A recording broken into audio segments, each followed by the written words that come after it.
Thank you, Philip. Now, tonight promises to be a memorable evening. You've got a few clues in terms of what's around you here in slight Blue Peter style, but it's going to be plenty of shake, plenty of rattle, not so much roll, but I suspect there will be plenty of bounce. Dr Hugh Hunt, his research at the University of Cambridge is on vibration and dynamics, and that's particularly the control of vibration of underground trains, bells and wind turbines. And he's also interested in climate change and geoengineering. And as part of the SPICE project, which is stratospheric particle injection for climate engineering, not contrived at all in any way possible, he's researching ways to cool down our planet in order to combat climate change. Now, you may know this if you've seen some of his media work, but Hugh also brings engineering to the small screen through television documentaries, such as Attack of the Zeppelins, Escape from Colditz, and Dambusters, Building the Bouncing Bomb. And that actually won the Royal Television Society's Best History Documentary Award. Now, through these films, he brings real engineering at a large scale, often recreating some incredible events into the living rooms of millions of potential engineers, boys and girls. And it's lovely to see, hopefully, some potential engineers here tonight. It's a great career. Afterwards, there'll be a short Q&A with myself and Hugh on the stage, and then it's your turn. So think of some questions and get ready. But first, let's get everything started and welcome Dr. Hugh Hunt onto the stage to give his Royal Academy of Engineering #Autumn Lecture. Thank you.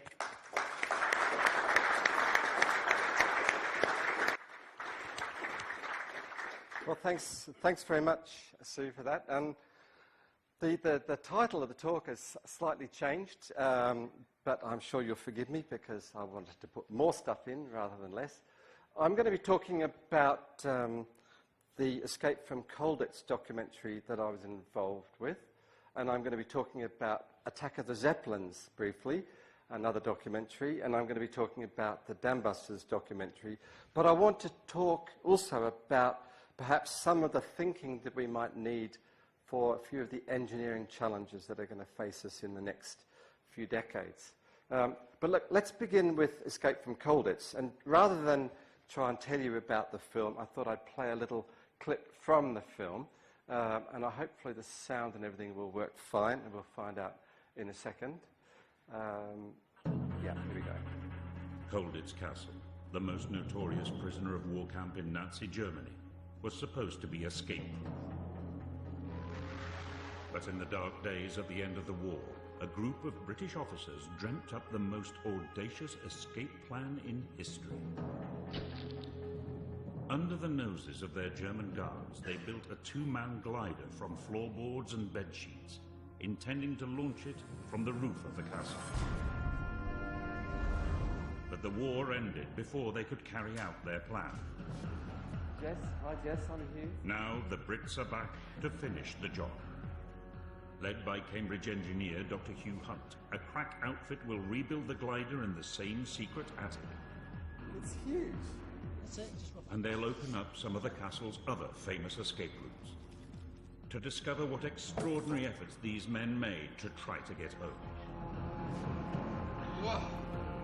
For Hugh, it's personal. One of the men imprisoned here was his uncle. And he was away from his family for 4 or 5 years. Very tough. Finally, following the prisoner's plans, they'll try to catapult the glider from the castle roof using a bathtub full of concrete. The chain hoist is stuck.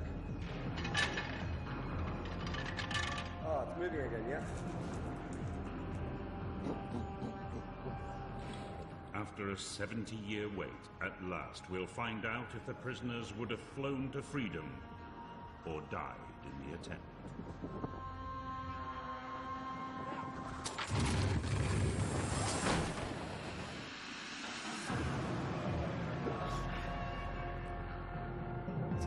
So, of course, that's what they like to do in these films. They like to get you thinking. But this is the glider we built and in the attic. And this is a photograph that was taken in 1945 after the liberation of Colditz. And it's remarkable how similar they are. But that's because these two guys, Bill Goldfinch and Jack Best, who are the inspiration, the design of this glider, well, they drew it all up. These are the drawings that they did while they were in the Colditz Castle, and the drawings survived, so we were able to replicate the glider accurately. Now, the things that we had to do, we had tools that they didn't have. They had to make their own tools.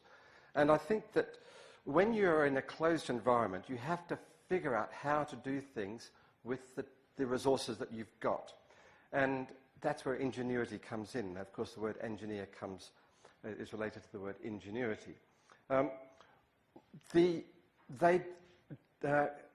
figured out how to build the glider, but there was nothing at all written down, nothing at all about how they were going to use a bathtub to propel the glider. That was one of the things that we had to figure out. We know that with one set of pulleys, one pulley, you can work out how fast the glider will go, and it won't go fast enough. Now, whether they knew that, we don't know. What we figured out was that to get the glider going fast enough, we needed a double set of pulleys, which is what we did. Probably what they would have done is had the bathtub going down inside the building so that it could have been all set up and all the pulleys put in place in secret without anybody knowing. We'd figured out other possible arrangements, but this would, of course, been just too complicated to do under the cover of darkness. We were able to do experiments. For instance, here we are with a bathtub and our double pulley arrangement, seeing how fast it will go. But, of course, they couldn't do any experiments. They had to rely on just their faith that it's all going to work. Now, one of the things that didn't make it into the documentary was a lovely bit of ingenuity, which was actually done by Will Anderson. And by the way, Stuart Anderson, Will's son, is in the audience here tonight, so you might like to talk to him about things afterwards. But Will was responsible for taking photographs of people of prisoners for their fake travel documents, their fake documents so they could escape out of Germany and into safe territory. For the documentary, we rebuilt a camera out of the materials that he would have had, a cigar box, a lens out of someone's spectacles, and I thought I'd hand it around so you can see the kind of thing that they would have made. Inside the box are some of the photographs that we took with the camera. There's one of the photographs there. And it really came out quite well, just with a cigar box and a lens. Now, this is the final... This is a German a television clip. While we were there, the German television news were very excited about what we were doing, and it kind of summarizes things quite well. It's all in German, so I don't mind if I talk over it. So we built this runway out of what would have been tables, dining tables, which they were going to put out under cover of darkness. And there's our bathtub full of concrete, which I guess would have been inside the building. And here is our launch. And it sort of went down rather quickly, but it managed to fly. And we were very pleased. The idea of the glider was just to get out of the castle, not to go very far, and to land on the nearby field. But the field is full of houses now, so we had to ditch the plane. Remote controls, nobody in it. We had to ditch the plane. This is not real, by the way. We had to ditch the plane because we were going to run into people's houses. But the point about it is that we were able to demonstrate that it worked. And along the way, the challenges that they faced were explored. And if you have an opportunity to watch this film, then it's really quite good fun. Now, another film which I think brings out the idea that it's people who are the engineers, and it's people and brains that make it work. Attack of the Zeppelins. In World War I, these hydrogen-filled Zeppelins were dropping bombs over London. Now, people think that the Blitz in World War II was the first time that London was bombed. Well, that's just not the case. This is a World War I incendiary bomb, and you can come and have a look at it later. But it's quite literally a bomb which was filled up with petrol and stuff, and they would light it and they would chuck it over the edge of the Zeppelin. These things were raining down over London. The question was what to do about this. And the Zeppelins were finally shot down after perhaps 2 years of terror. In fact, I don't know whether you can read it here, but it says the end of the baby killer, because Zeppelins were called baby killers because these bombs would just land indiscriminately through the roofs of people's houses and kill civilians and their babies. But this chap, James Buckingham, was a Grand Prix car racer. He designed and built his own cars, but then he heard that there was a problem shooting down these Zeppelins. He designed an incendiary shell, which is this thing here. And the way it works is that it's hollow and it's got phosphorus in it. And a tiny little hole here, which is plugged with lead. And when the bullet goes down the barrel of the gun, the heat of the gun, heat of the friction going through the barrel melts the lead, and the bullet is spinning, and out comes the phosphorus. And this is a high-speed photograph that we took for our documentary, which shows the phosphorus coming out of the hole. And then that burning phosphorus sets fire to the Zeppelins. Now, 26 million of these bullets were made during World War I, and this was an engineer who decided to get out of cars and go into bullets. Now, I've got a couple of these bullets here. You might like to hand these around. If you pull they've got no explosive in it. If you pull the bullet out of the cartridge, you'll find there's a little hole, which is, you'll be able to see what I mean about this incendiary bullet. But the exciting documentary, most exciting one for me recently, was the Dambusters story. And I guess the Dambusters story is one which is full of lots and lots of different sides to it. Barnes Wallis, fantastic engineer. He'd been designing airships, he'd been designing Wellington bombers, he'd been designing any number of things. He was a civilian, he wasn't an army man at all. But again, I'm just going to play this little clip to introduce the film.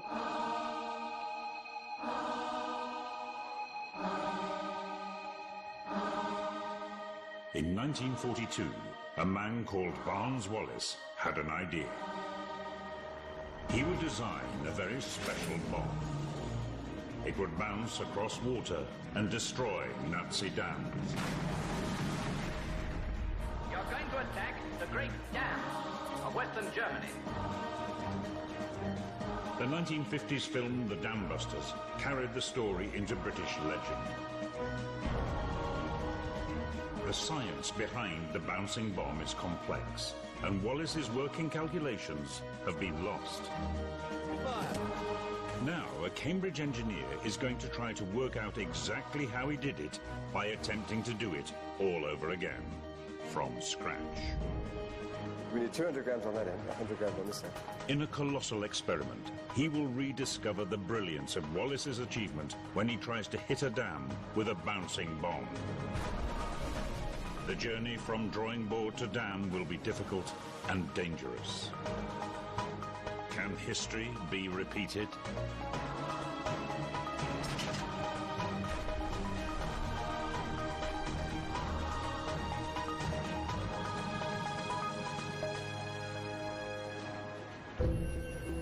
This morning, the British ambassador in Berlin handed the German government the final note.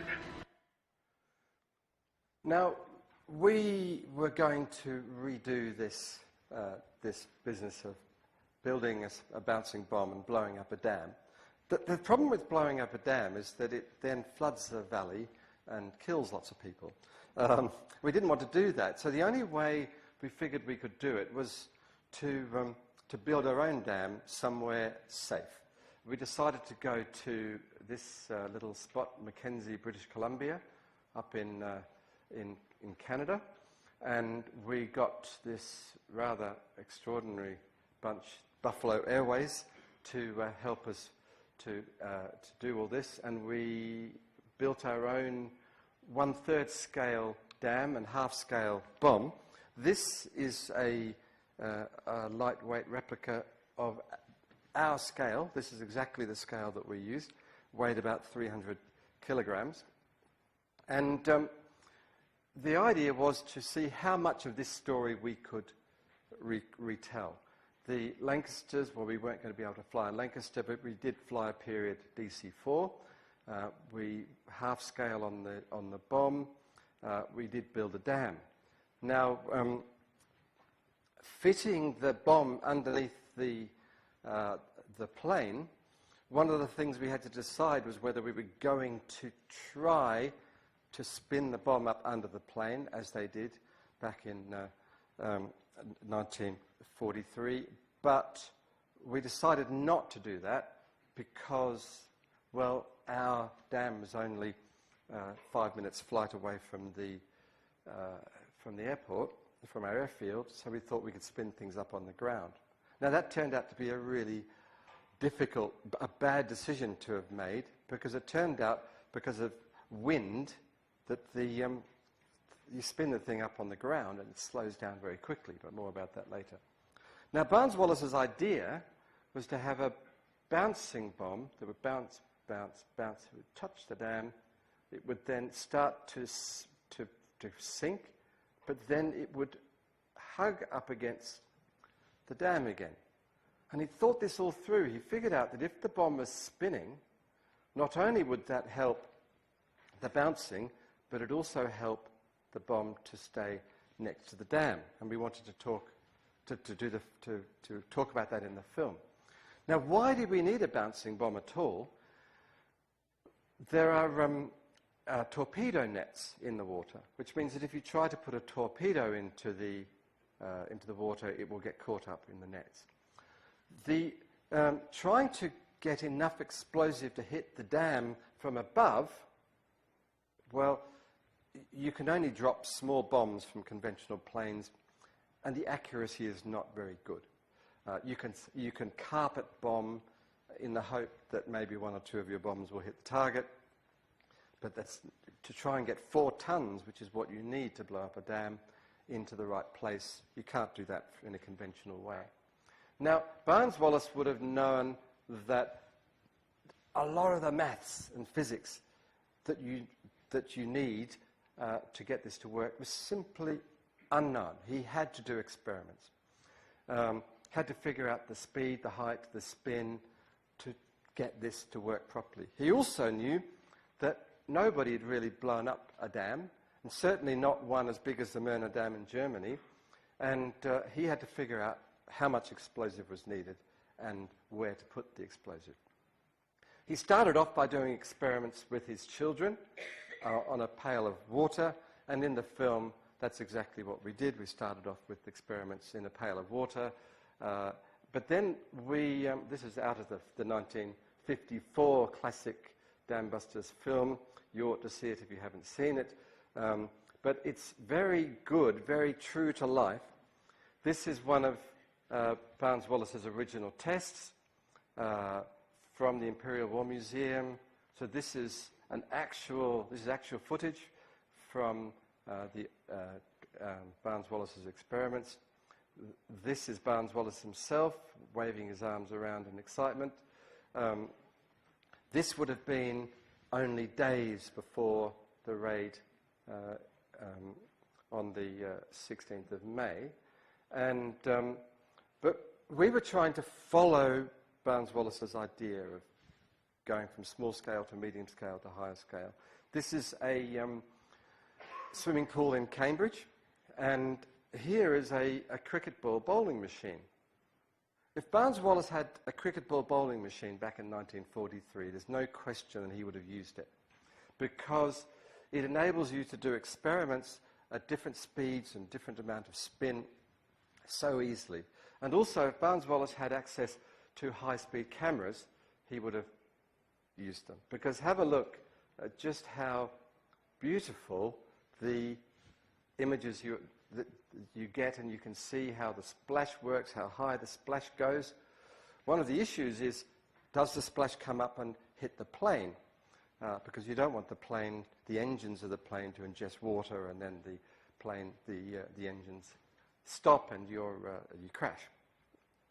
One of the things that I wish perhaps is that this documentary had gone out on BBC, because you know on BBC 2, there's the 2 logo. They find lots of different ways of having the number 2 whizzing around on wheels and things.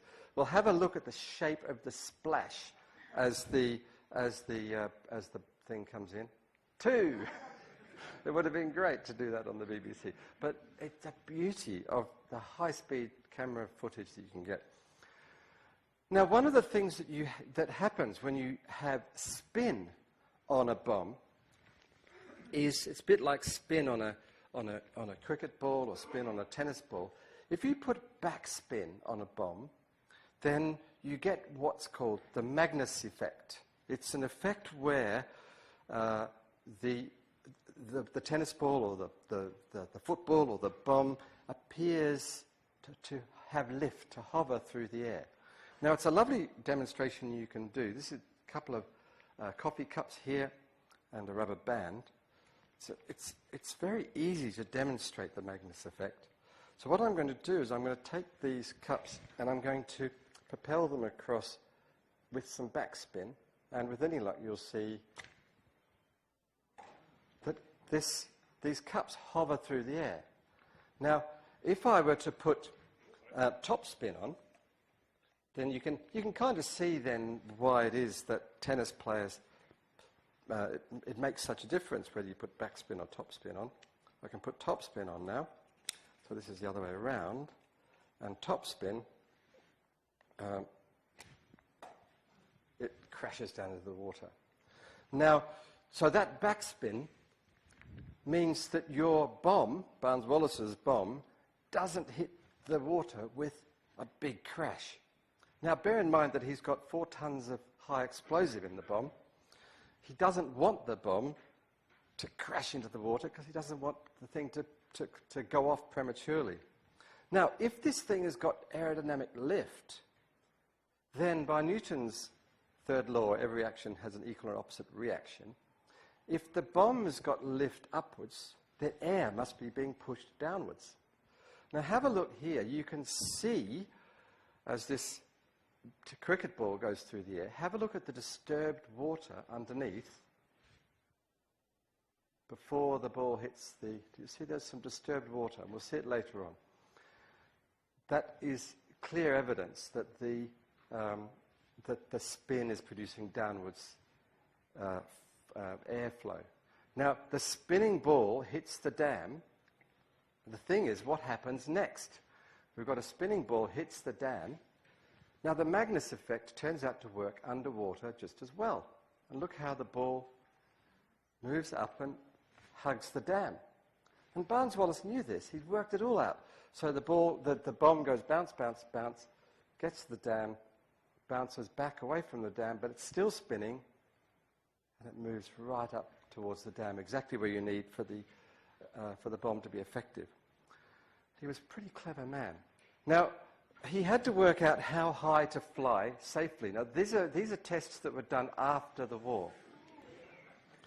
Now, this is when the Americans were thinking that this technology might be useful in open sea. But it turns out that if you have waves, which you get in open sea, then those waves cause the bounce height to be a bit unpredictable. And when that happens, well, terrible things happen. And this plane well, so the pilot and the co-pilot were killed. Now, two things. One is that put a complete end to the idea of using bouncing bombs as a weapon. It was considered to be too dangerous and too risky. But secondly, it made us think very carefully about how we were going to do it safely. And because the consequences can be pretty dreadful. Now, if you look at this footage here, do you see this Magnus downwash, as I call it? Look at that again. So you see this disturbed water. Now, this bit of film is taken from the 1954 documentary. But what they've done is they've carefully blotted out any evidence that that bomb was spinning. But we know it must be spinning because of the Magnus downwash. So the idea was to conceal the fact that there was spin. But because of this disturbed water, we know there must be spin. But whether that was too subtle at the time for people to deduce that it was a spinning bomb, I don't know. So here's our bomb. This is the size of it. And it was rigged up underneath the DC-4. One of the issues we had was balancing. And again, this doesn't appear in the film at all because it's a bit boring. But actually, anybody who's ever been involved in anything spinning knows full well that balancing is key.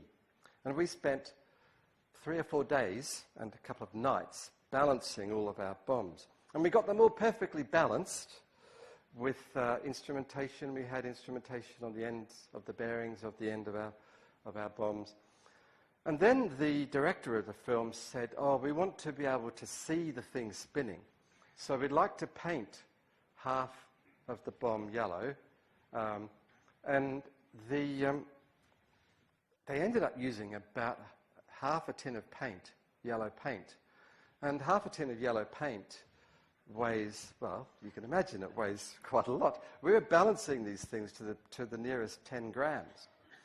And so, of course, what happens is that it's heavier where the paint is. And so during the night before our final drops, we had to balance the bombs. And it's not that easy, because you might think, well, to balance this bomb, I could put some weights on. I could put some weights on up here. And, oops, overdone it. So we've got to try and figure out how much weight to put on to get it kind of more or less balanced. Maybe a bit too much. But the thing is, do I put the weights on this end, or do I put them on this end? And the whole subject of dynamic balancing is already quite interesting. And deciding where to put the weights is tricky. But it turns out to be an application of the cosine rule. And the cosine rule is taught in GCSE maths. And I was thinking, oh, of course they'll want to put this stuff in the film, because GCSE maths, every single child in this country does GCSE maths, so we ought to be having something about the cosine rule in this documentary. Well, I failed to recognise that that's not how television works. But I think we ought to be thinking that there shouldn't be a problem putting a bit of maths into a film like this, in the same way as there never seems to be a problem putting in a bit of Shakespeare. Somehow maths and science is not allowed. So this is the full-size bomb. You can see Barnes Wallis. Imagine trying to balance this. He had 19 of these things, went out on the 16th of May, and they were all balanced, full of 4 tons of high explosive. Pretty scary stuff. Now, we ended up putting a fairing on the front here, because we had this problem of the wind slowing the bomb down. And we actually experimented quite a bit, cutting out the bits of the fairing to keep the bomb spinning. And you'll see here we finally ended up with a cutout, which meant that the air from the plane moving through, past the plane moving, the air would then pass over the top of the bomb and the moving air over the top would keep the bomb spinning. And that we tested in the wind tunnel in Cambridge Engineering Department, but none of that got into the film. The American version of the documentary, which is called Bombing Hitler's Dams, did have stuff about the wind tunnel testing, which was quite good. Another thing that Barnes-Wallis might have done, if he'd thought about it, is to stick some poles up and some ropes, because it turns out if you do the geometry on it, you can calibrate these ropes to height and distance, which means for our first drop, here's our plane. Our plane is flying at about a height of about 60 feet, and here's the bomb, and I'm measuring each one of these posts is 100 meters. So I can measure height. You see the water came up and touched the tail of the plane.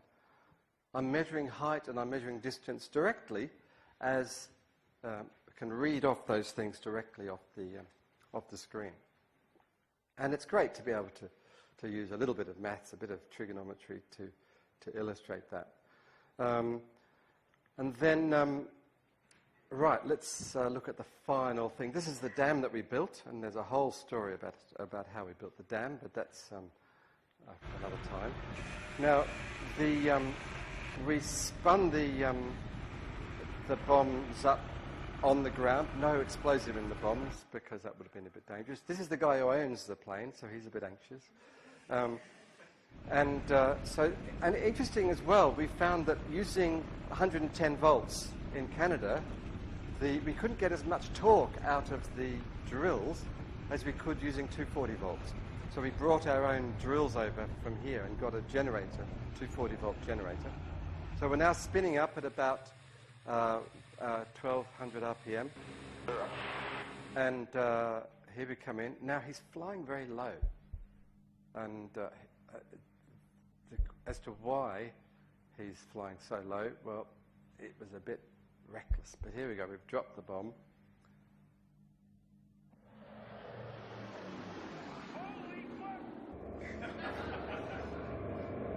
Now look where the splash goes, right up into the plane.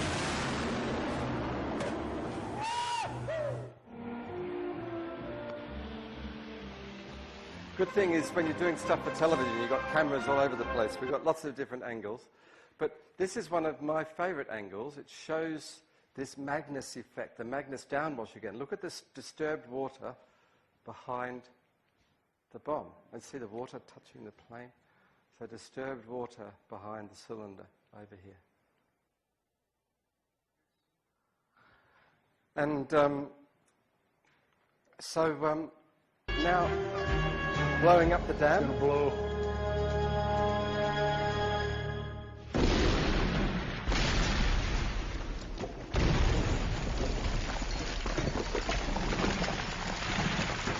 Sweet! So you can see the idea that what we did was to build a dam. This is the main reservoir. So we built the dam. It is going uphill. So the dam is essentially backwards. So the water doesn't go anywhere. It goes a short distance up a valley. And this was our team. And as you know, engineers work in teams, big teams. There might be Barnes-Wallis with an idea, but he had a huge team of people. When Barnes-Wallis saw the 1954 film, he said, oh, well, it makes it sound as if I was the only one with all the ideas and I was the only one working on this thing. And he was rather disappointed that the idea of a big team didn't come across. But now, what would Barnes-Wallis be doing now if he were here about climate change? Because I think we want to be thinking about why is it that as engineers we are not at the forefront of the crisis that we're facing now in the same way as Barnes-Wallis and Buckingham and so on were back then. Now, the first thing that you need to do when you're trying to solve a problem is to recognize that there's a problem. And this is, I think, what you need to know if you don't know already. They're called the Keeling curves. You can look them up on the internet. But this is the last nearly 1 million years of CO2 concentrations. And people are always saying that there's natural variation of CO2. So surely what we've got now is just part of the natural variation. Well, maybe, but that's where we are now. We're up at 400 parts per million. And if anyone thinks that this is part of natural variation, then they're just kidding themselves. So the facts speak for themselves, and these facts are not disputed. This data has been measured time and time again.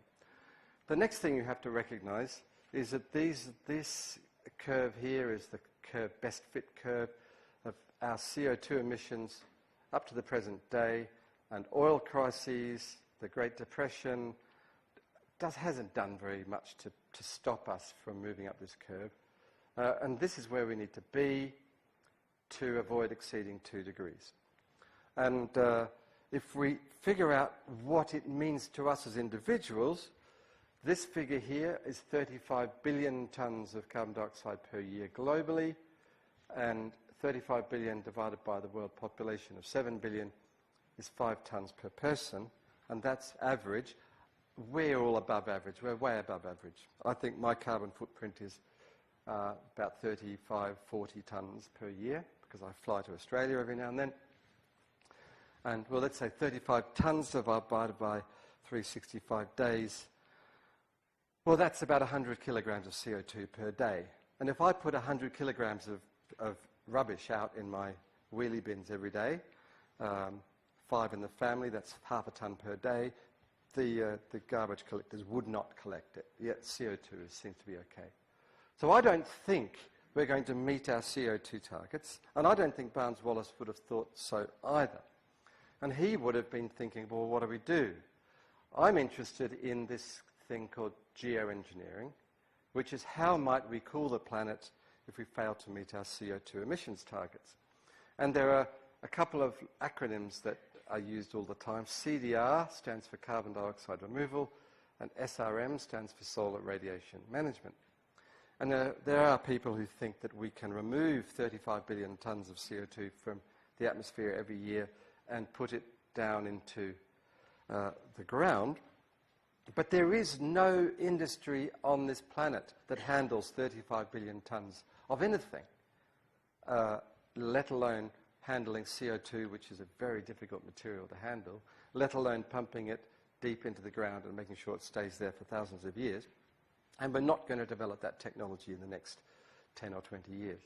So I think the only way to move forward is to think of ways of reflecting the sun, make the Earth appear more milky. That, I think, is the way to do it, by putting aerosols in the stratosphere. Just make the sky just imperceptibly whiter. And volcanic eruptions have done that many times. This is Mount Pinatubo, which caused a half a degree cooling for about a year. Now, it's not all this stuff that causes the cooling. It's this stuff. It's the volatile sulfur dioxide, which gets high up into the stratosphere. So we wouldn't be putting any of this up into the sky. It's just the volatile sulfur dioxide or something like that. We'd be talking about 10 million tonnes per year, which compared with 35 billion tonnes of carbon dioxide is not very much. And an idea we've got is that we'd have a pipe up at 20 kilometres high with a balloon holding the pipe up, and we could pump this stuff. We perhaps need 10 balloons worldwide, each pumping about 30 kilograms per second, which is about the rate of Formula One refueling when they're at the pits. It all seems viable. Now, but there's a lot of controversy about whether we should be doing this kind of stuff. Having these particles to reflect sunlight, does this mean we'll take our foot off the pedal in terms of reducing CO2 emissions? And a lot of people think that's the case. So our SPICE project, Stratospheric Particle Injection for Climate Engineering, we weren't allowed to do field experiments and because it was controversial. So if we don't stop emitting carbon dioxide, and if we don't somehow cool the planet, then we're going to have more and more of this. So another project I'm interested in is flood defences. And, well, why don't we go back to what happened in 1944 when these mulberry harbours were built for the Normandy landings. Well, this is what the Phoenix caisson looks like. These are the things that were floated over to Normandy. They were built, designed by a chap called Dr Hughes from Wales. And I love this quote from Winston Churchill: "One ought never to turn one's back on a threatened danger. If you do that, you'll double the danger. But if you meet it promptly and without flinching, you'll reduce the danger by half." Well, perhaps that's a message for us now. But now these Phoenix caissons were used straight after the war to repair the damaged flood defences in the Netherlands. But then, of course, the Netherlands went on to build bigger and better flood defences over a period of 40 years, the Delta Project. Well, why can't we be using that technology again? Now, back in the 60s, this Barrage de la Rance at Saint-Malo in France was built, and this barrage has tidal power in it. And that means as the water moves through this barrage, it generates electricity. Well, why can't we be thinking sensibly that, for instance, this is in North Wales, which is the home of Dr Hughes. Why can't we be thinking about building impoundments like this? Because all of this area in North Wales is terribly prone to flooding. And anyone who knows that part of the world will know what I mean. And so we could start with a little pilot scheme here, and then perhaps build these things up using perhaps the Mulberry Harbour technology, and maybe then drawing in ideas from 70 years ago. And how might we start thinking about this? Well, maybe we could think about going to, this is a place down at Saltash, near Plymouth, and this is a tidal impoundment that's been there for 600 years. 600 years ago, this mill was using tidal power. So perhaps we could repair this thing and make a television documentary, dare I say, about how tidal power actually works on a small scale. And then we can start to energize young people into thinking about, yes, engineering is where I want to be. Now, I spend a lot of time talking to young people. This is an organization that I'm involved with, Maths Inspiration, and we see about 20,000 nearly teenagers a year, and we tell them how fantastic it is to do maths and science. I mean, they're a brilliant audience, and I don't know whether, I think Rob Easterway said he was going to come along today. Is Rob here? Oh, yeah, so you can talk to Rob afterwards. He's been running this thing for 10 years. We've seen 100,000 teenagers in the last 10 years, and it's growing and growing. So this is where I think the difficulty lies, because these people are not really thinking about engineering, and probably because we're not waving our arms about enough. And we've got to excite young people, particularly girls, into getting into engineering. We're missing out on half of the potential engineering workforce by not inspiring girls to then do engineering. But then even the boys, well, you know, they're giving up maths at GCSE, and a lot of them regret it because they then do their A-levels without maths and say, oh, well, I'd like to study engineering. You can't because you haven't got maths. Well, we've got to do something about that. So there's quite a few messages, really. One is to think that, well, engineering is about having brilliant people with brilliant ideas, but they've got to have a willingness around them to go ahead and do the important things. And I feel as if the structures around us now just don't exist. If we want to build tidal impoundments with two-way generation to perhaps on the River Parrett to protect the Somerset levels, I just don't think we've got the will to do it. We're not interested. large-scale engineering projects, we don't seem to be interested. But I think these people are interested. So for their sakes, I think we've got to be getting really excited about engineering as a profession and make sure that the kids at schools see that as well. And it's been a fantastic privilege to have been awarded the Rook Award this year, because I feel as if I've got a slightly bigger stage now to say all these things. And it's wonderful to have come here tonight to speak to you. Thank you all very much for coming.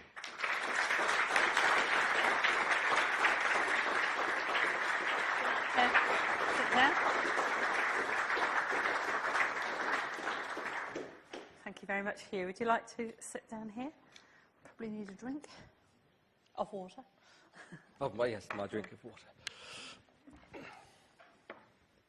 Before we open up to the floor, a couple of questions. Really entertaining talk. It's lovely to see the cross between the engineering on the ground and making magic happen, which is how it seems, from the seemingly impossible to the possible.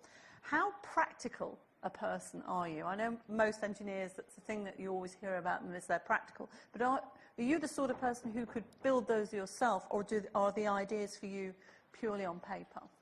Well, I'm pretty practical, and what I've learnt is that the sums that you can do on a small scale, they scale up. You can't. The laws of physics don't change just because something gets big. And I suppose I've been doing work on vibration from underground railways, looking at how tunnels work underground, and they're big things. And the principles involved in that are just the same as the principles of the strings on a violin. So that's the first thing you've got to realize, that just because something's big doesn't suddenly mean it's awesomely complicated. So this balloon in the sky is just the same as a balloon at a birthday party, but just bigger. And so if you have that confidence, I think it helps to make the practical realization possible. Is that confidence matched by confidence in your ideas? I know that the SPICE project, for example, had a little bit of reluctance to actually do the initial testing. Well, yes, I think that you get to a point where you can only do so much by doing sums on a piece of paper or computer simulations, because the real world is always a bit more complicated than the equations and the computer model. So you've got to go out and do full-scale testing at some stage. We only wanted to put a balloon up at 1 kilometre and to pump a bathtub of water over Norfolk during a drought. And everybody there was perfectly happy with it. But somehow the media got hold of the idea that there was a huge protest. Now, no one phoned me up, no one sent me emails, no one was outside the building with placards, no one threatened my family, there wasn't a protest at all. But the media thought it was a great story. So you can look online and find out that there was this big protest. But there wasn't any. Well, there wasn't one. And of course that means that everybody gets cold feet thinking, oh, well, maybe we ought to put this on hold. Okay, so it's been put on hold. But meanwhile, the polar ice is melting and Antarctic ice is melting faster than anyone thought. So maybe in 5 or 10 years' time, we'll be saying, oh, how come we're not ready for this? And I think that's a bit disappointing. And I think we as engineers ought to be saying, you know what, you can't just have a good idea and the next day it's working. You have a good idea, it takes years to get to the point where you can implement it. Big ideas take quite a while to implement. So I think it's interesting about how revisiting the past with the documentaries actually brings it right to the future. Well, it does. It does. I mean, James Buckingham, with his incendiary bullets, the Zeppelins were dropping these bombs on London for a year and a half before they finally figured out how to shoot down the Zeppelins.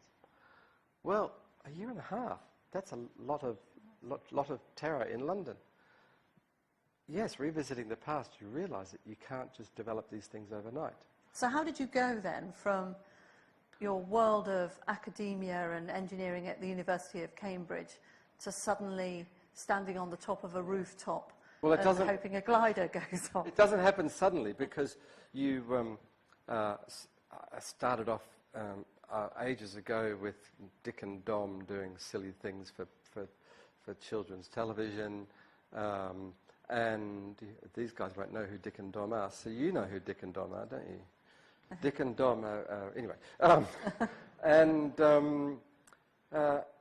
then I got involved in doing a loop-the-loop in a car, and then I got this phone call from this television company asking if I'd help them out with this Dambusters project. And I said no, because I thought I wouldn't be able to do it.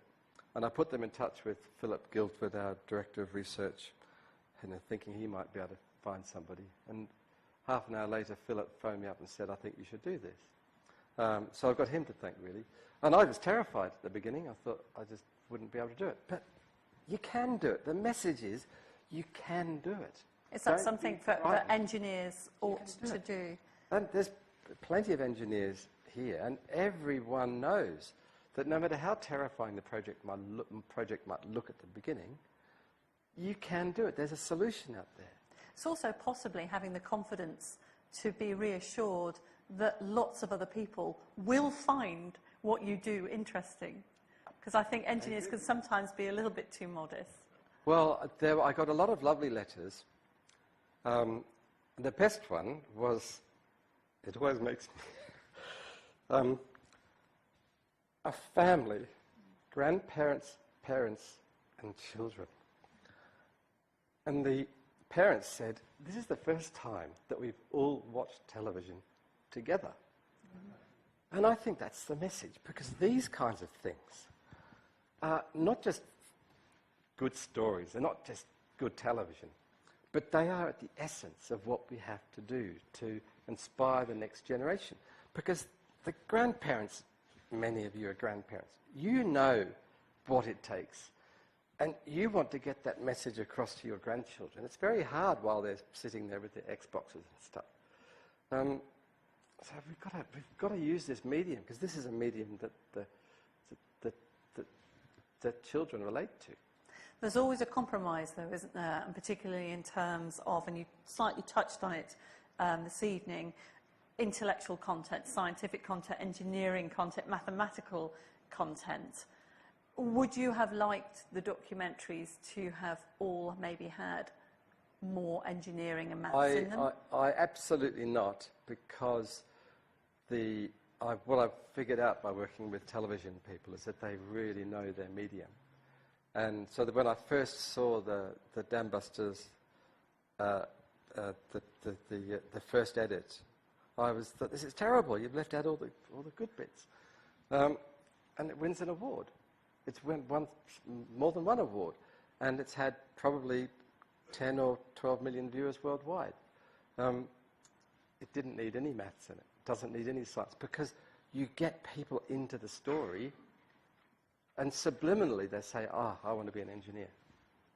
And that's the important bit, isn't it, is to just show the possibilities. To show the possibilities and give an opportunity for the parents and grandparents to talk to the kids and say, yeah, well, you know, when I was growing up, this is the kind of things that I did, and it starts a dialogue. You mentioned Barnes-Wallis and obviously some of the other engineers that were involved in and what you've been talking tonight. Who would you say is, who do you admire most? Who do you put on a pedestal in terms of engineering? Frank Whittle or somebody like that? Well, you mentioned Frank Whittle. Of course, Frank Whittle is a Cambridge icon. We have our Whittle lab in engineering in Cambridge, because he invented the jet engine. Now, where would we be without jet engines? I mean, there's so many. You could go back to Brunel. You could go back to Watt and Stevenson. Actually, I think that going back a long way, I rather like Christopher Wren and James Watt and Robert Hooke, as a duo, because the architect-engineer combination is an excellent one. And I think that today the architect-engineer combination is coming back into fashion. And we start seeing structures like, these huge structures like the Millennium Bridge and the Shard and there's a wonderful bridge in France, the Viaduc de Millau, which is beautiful and an engineering marvel. And then I think we get their engineers. Have a favourite? Well, the engineers who are just not named are the ones who made that Philae lander land on a comet, and the ones that have taken photographs of Pluto. And yet the media doesn't talk about the engineers. It's all science, astronomers. But 90% of the team were engineers. That's true. I mean, we don't wave the flag. What got you then into engineering, particularly concentrating on vibrations? Well, okay, so I did engineering because my dad was an engineer, and I guess that's what happens. I studied at Melbourne University, and then one of my profs there said, I was working with ICI in Melbourne, and he said, "Oh, you're a bloody idiot," he said. Why? He said, "Oh, you should be doing a PhD. If you don't do a PhD, you'll regret it." And I said, fine. And then 2 weeks later, an envelope arrived through the letterbox with the application forms for Cambridge. So I presume he must have sent them to me. So I filled them in, and I ended up working with David Newland, who's in the audience. He was my PhD supervisor, and his subject was vibrations. It's all serendipity. Well, that's funny, isn't it? Follow a path. Is there any path then that you wish you perhaps had explored? I mean, it sounds a very varied career, and it's still, you know, the Spice project it does feel out there. Is there something you've not done yet that you would like to do, engineering? Oh, look, the thing is, it's whatever it is that's out there is always around the corner, and something happens. Something will happen. I just got a phone call today saying that it's a BBC thing, I think, about the Vulcan bomber, which is just retired. They've asked me if I can help them with something about that. I don't know what yet. I haven't returned their call. An explosive time ahead then. So I don't know what's around the corner. Excellent. It sounds. So I think we'll probably be looking forward to that documentary then in a few years. And I believe you've got one coming up with Guy Martin. Oh yeah. Him of Wolfman. Sidelines. So Guy Martin is he's got this idea of riding a motorbike around the wall of death, which is a vertical cylinder, and he wants to break the world record. He wants to ride at 80 miles an hour around a wall of death. So we'll be doing that sometime soon. That'll be... Well, he had a bit of an accident a few weeks ago, so he's recovering from that, but that'll be in April. Seems to happen to him quite a lot, doesn't it? Yeah. But what's coming up on... I think it'll be Sunday the 22nd of November, so in 3 weeks' time, on Channel 4, I don't know when, is a documentary about Hitler's supergun, the V3. You've heard of the V1 and the V2, but the V3, which was blown up by one of Barnes-Bollis's earthquake bombs. So we're telling the story about that and how the V3 was meant to work. And that will be Channel 4, will it? Channel 4, and so that's a nice story. That's on sounds great. 3 weeks' time. Right, well, let's open questions up to the floor. We have roving microphones, so please put your hand up if you've got a question. Great, there's a question immediately by the microphone. Hold it quite close so that we can all hear you. You don't have to push any buttons, just make sure it's fairly close. Thank you. How's that? Is that working? Perfect. Good. Hugh, thank you for the lovely plug for Maths Inspiration at the end. I picked up... So this is Rob Easterway. Hello.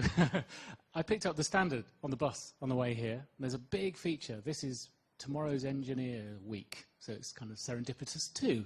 And I read it, and there was no mention of maths or physics in the article.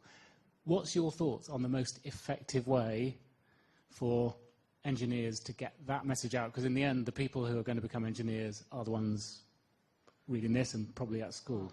Well, see, this is the thing that maths is taught at school, physics is taught at school, and engineers, why do you need maths and physics if you want to be an engineer? Because you don't see that, oh, that bridge, that doesn't need any maths or physics.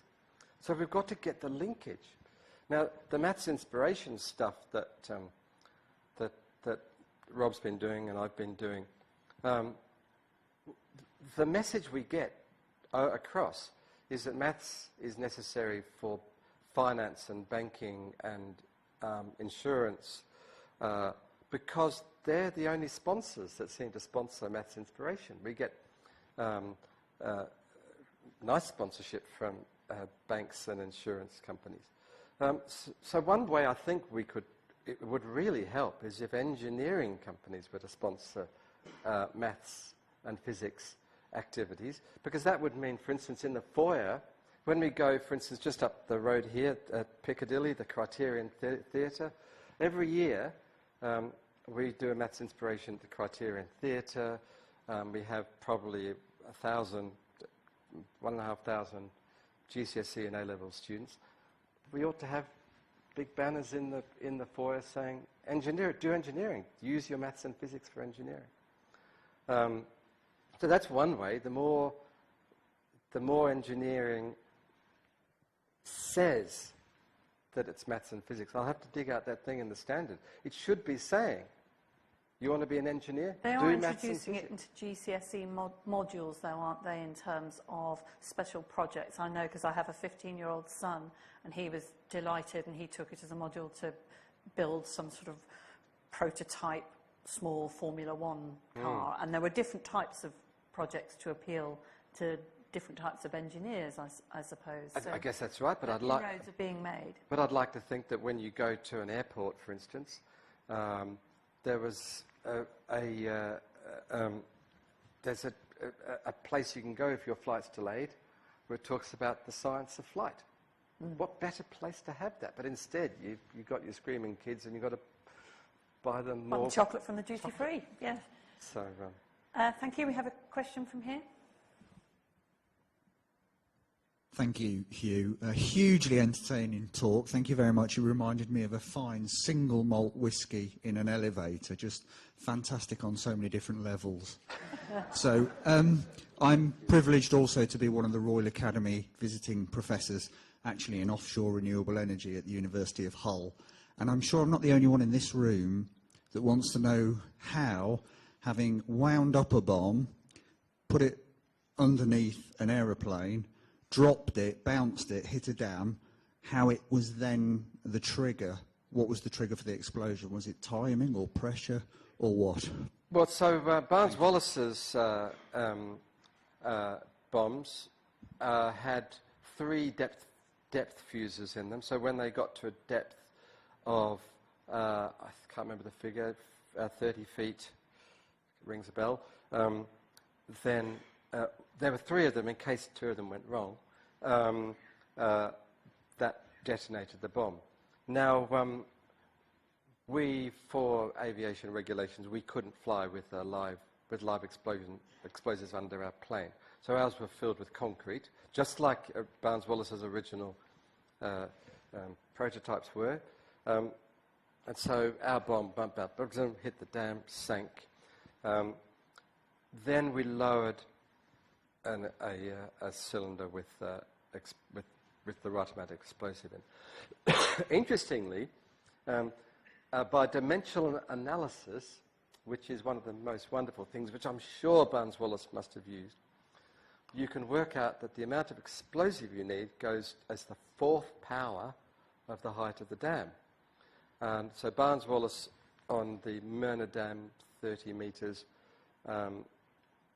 15 metres, was 4 tonnes. And if you scale by 4th power, we probably needed about 50 kilograms. But the director said, we want to make sure it blows up, so let's put 180 kilograms. That's television. Yeah. So as you saw, it did blow up. Alan Wignall from Ultra Electronics. I wonder how Barnes-Wallis would have fared in a modern systems engineering procurement environment. I suspect that after he'd used up the whole budget and the whole time, he had a filing cabinet full of paper, and it would have been the end of the war before he'd actually got it built.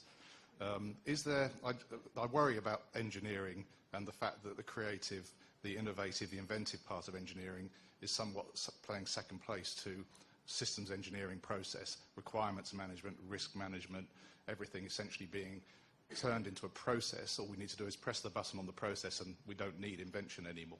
Do you think we need to recalibrate systems engineering in relation to invention and innovation? Well, I'm certain that we need to do that, and I think that the idea of this blitz spirit, I think will just simply happen, that we will, it's pretty certain that polar ice will disappear, at least in the summer, sometime in the next 10 or 15 years, and that probably in the next 30 years the polar ice will have disappeared completely, summer and winter, and Arctic ice is going to disappear faster than we thought, and we're going to have substantial measurable sea level rise in the next few decades. I don't think we're going to be worrying too much about procurement when it comes to the fact that, well, Cambridge is at 6 metres above sea level. There are going to be tidal surges up the Wash, which will flood Cambridge, I should think, sometime in the next 20, 30, 40 years. And London is in a very vulnerable position. Many other cities around the world are in a very vulnerable position. And I think we're going to have to be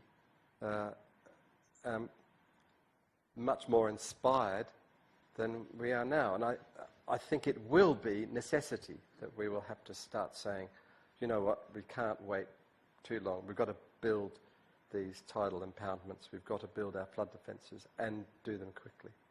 I'm hopeful that that will happen. I'm hopeful that our tethered balloon or something like it will happen, at least experiments, sooner rather than later, because I think we're going to need them.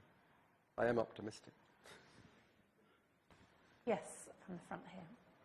There we go. Thanks for an absolutely amazing lecture. Getting to the questions that I kind of actually have two small ones. Question A is, how about when they were escaping from Colditz Castle, how did they actually manage to keep the aircraft secret without anyone knowing about it? And B is, how did they assemble it without anyone noticing that there was a giant structure on the roof? Well, what are two fantastic questions. And one of the things that happens when you're trying to build something is you make noise. And one way they figured out to keep things secret is they had a camp orchestra. And the camp orchestra rehearsed endlessly from first thing in the morning till the evening. And they had the loudest possible instruments. Now, Will Anderson, he didn't really have an instrument, but he taught himself to play the oboe, which is a very loud instrument. It's the loudest instruments possible, trumpets. So the prisoners made noise. Now they played noisy sports. Any noise they could make. And basically that was it. The place was always very noisy.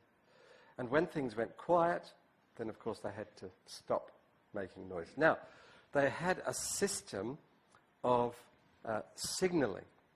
Now, what would happen is that if the German guards were going up the stairs too near where the people were building this glider, then somebody would, with a towel hanging out of the window, would pull the towel in to say, as a signal, I've just seen the guards going up the stairs. And somebody else who saw the towel going in the window would put his cap on backwards. And then somebody who saw the cap going on backwards would knock on the floor, and then and the message would get through to say, be quiet.